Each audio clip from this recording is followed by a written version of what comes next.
paper is something Americans don't really pay attention to. We use paper every day, yet we don't know how it's actually made, besides the obvious materials, which is trees.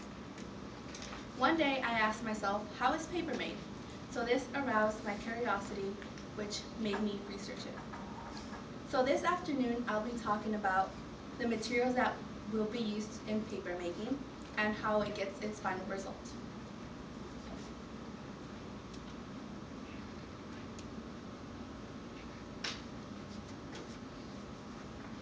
Besides the obvious material being trees, um, the trees are made up of four components. Bark, which protects the innermost part of the tree from insects and weather. Cambium, right here, becoming bark and inner wood. Sapwood, right here, nourishes the tree by carrying sapwood throughout the tree. Heartwood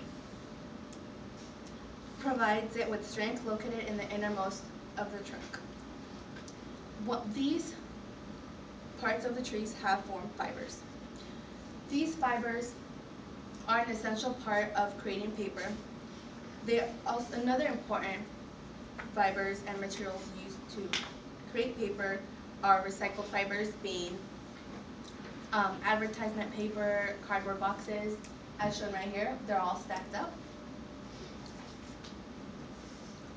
To make a specific type of paper, there are two types of trees, hardwood and softwood. Oak and maples.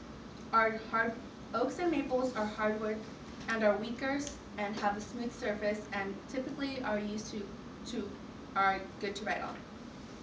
For softwood, pine and spruce is stronger, typically to make cardboard boxes, and it's not usually used to write on. Combining these two types of trees gives a paper enough strength and good to write on. Energy and water are a must in making paper.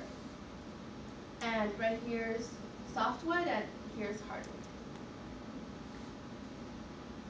Now that you have some information of the materials and types of possible trees that are used in paper making, I'll be telling you about the basic making paper process is.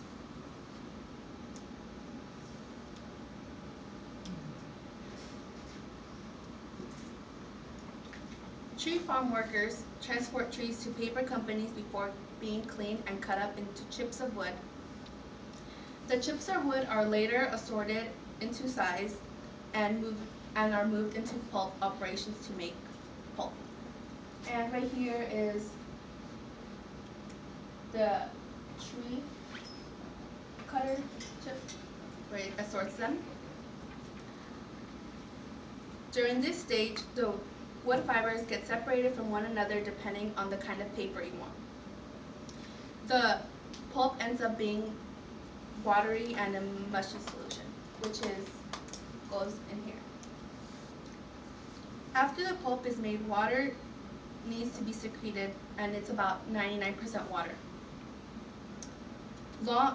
The pulp goes into a long white screen, which is this.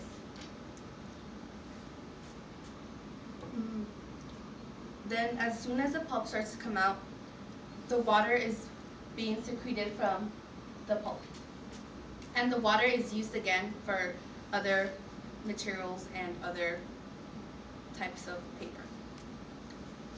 Once the pulp mat is formed, it is pressed on rollers, right here, that it's absorbing more water and secreting it at the same time. That makes sense. Then the pulp mat is about 60% water and needs to be dried. So metal cylinders are heated and the wet mat pulp paper passes through. So the pulp fiber gets closer and closer together through these metal cylinders and thus creating paper.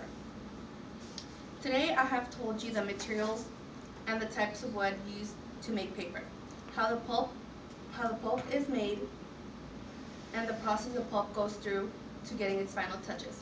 Hopefully, by the information given, you'll pay more attention on how paper gets from tree fibers into writing paper.